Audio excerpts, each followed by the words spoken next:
Alors on ferme Amazon? Alors c'est ça? On ferme Amazon? Alors je veux dire, il y a eu, alors la température a baissé de 10 degrés dans le studio. Et tous, ils se regardaient, qu'est-ce qu'il faut répondre? Il n'y en a pas un qui osait y aller. Et à la fin, Sandrine Rousseau a rassemblé tout ce qu'elle avait de force en elle pour dire d'une voix un peu chevrotante, bah oui, il faut fermer Amazon. Mais oui, Sandrine, évidemment, cette blague. Alors, on va mettre à part la question du but, on va parler de la question du chemin. Est-ce que dans le chemin que vous préconisez d'utiliser, Nicolas Dose aura encore le droit d'aller sur Amazon pour acheter ce qu'il veut? Alors, oui ou non? C'est pas la réponse.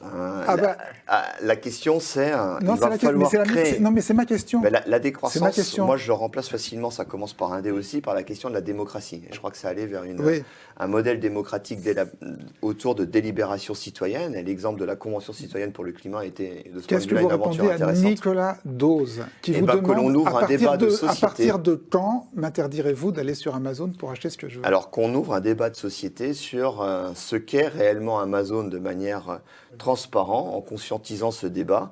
Et en adulte, on réfléchit à est-ce que ça a du sens. Il est déjà un peu ouvert. Enfin, je veux dire... répondre plus clairement, oui, il faut arrêter Amazon. Enfin, oui, oui, il faut arrêter Amazon.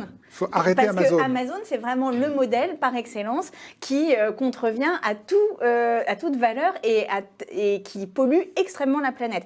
Aujourd'hui, une des principales sources d'émissions de gaz à effet de serre, c'est le transport. Dans le transport, ce qui a le plus augmenté, c'est le transport de marchandises avec la livraison à domicile.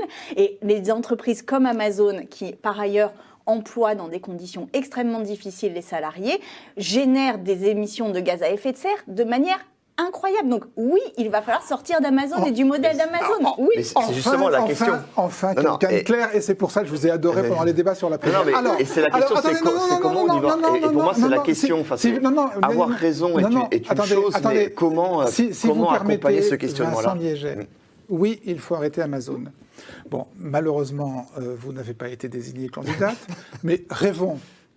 Sandrine Rousseau, présidente, comment on arrête Amazon en France? On arrête Amazon déjà en augmentant le prix du carbone et en interdisant les commandes de cette manière-là et on interdit en France.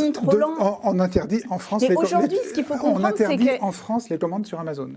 Moi, je pense que si on veut changer de modèle, il va falloir que oui, c'est une élection, donc c'est démocratique, mais qu'on se questionne sur ce qui est autorisé et ce qui n'est pas autorisé, parce que Amazon, en fait, c'est un confort personnel, c'est-à-dire que vous commandez votre livre, vous l'avez le lendemain matin chez vous. Mais derrière, c'est une nuisance collective.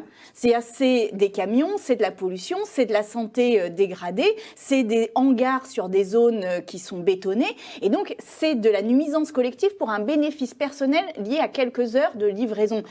Ça, typiquement, ça fait partie des choses dans le cadre desquelles on doit s'interroger et se passer.